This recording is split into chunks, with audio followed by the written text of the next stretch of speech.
Hello students, welcome to the new video.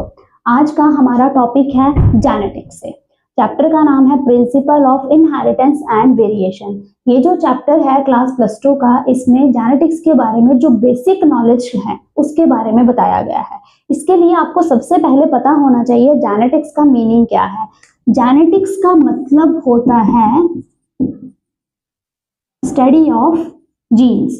जब हम jeans की स्टडी करते हैं, अगर हम देखें, हमने +1 में सेल का स्ट्रक्चर पढ़ा है। सेल का स्ट्रक्चर जो है उसमें हमने न्यूक्लियस के बारे में पढ़ा है। जो न्यूक्लियस है इसके अंदर जो है वो जेनेटिक मटेरियल जो है वो होता है। तब तक हमें ये नहीं पता था कि जेनेटिक मटेरियल का फंक्शन क्या होता है। सबसे पहले जो जॉर्ज मेंडल थे उन्होंने जेनेटिक्स के बारे में बताया। उन्होंने पी प्लांट के ऊपर जो है वो स्टडी की। पी प्लांट को उन्होंने चूज किया, लेकिन पी प्लांट को चूज करने के पीछे भी उनके कुछ रीजन थे। पी प्लांट में कुछ कैरेक्टर ऐसे हैं, जैसे फर्स्ट कैरेक्टर है इसमें self pollination and cross pollination जो है वो दोनों पॉसिबल है। सेकंड कैरेक्टर इसका लाइफ साइकिल है। इसका लाइफ साइकिल जो है 6 मंथ का लाइफ साइकिल है।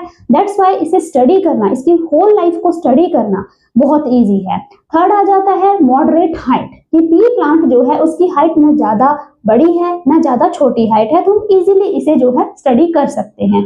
इसके अलावा पी प्लांट के जितने भी फीचर हैं, जैसे इसमें फ्लावर, सीड, फ्लावर का कलर इजीली विजिबल हैं। तो मेंडल ने क्या किया, एक्चुअली वो मैथमेटिशियन थे, बट उन्होंने मैथ्स को अप्लाई किया बायो में।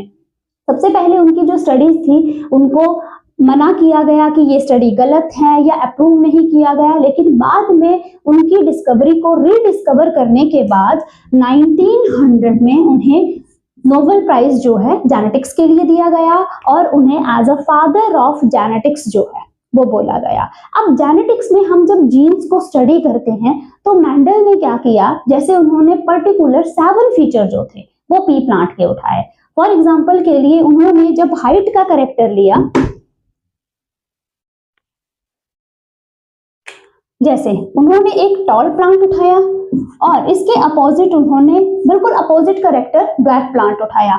उन्होंने इनके बीच में क्रॉस पॉलिनेशन करवाने के बाद जो हमारे पास यहाँ पे प्लांट आया वो टॉल प्लांट था और इसे F1 जनरेशन कहा गया।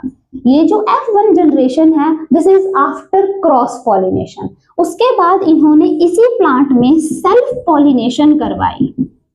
सेल्फ पॉलिनेशन के बाद इनके पास जो रेशो आए दैट इज 3:1।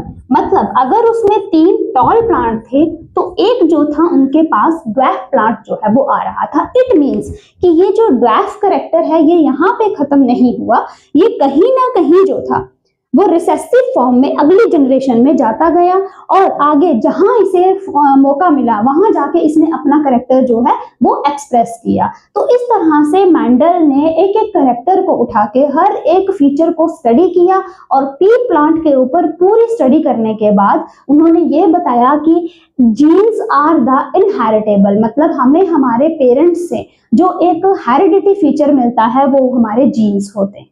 ठीक है, थैंक यू।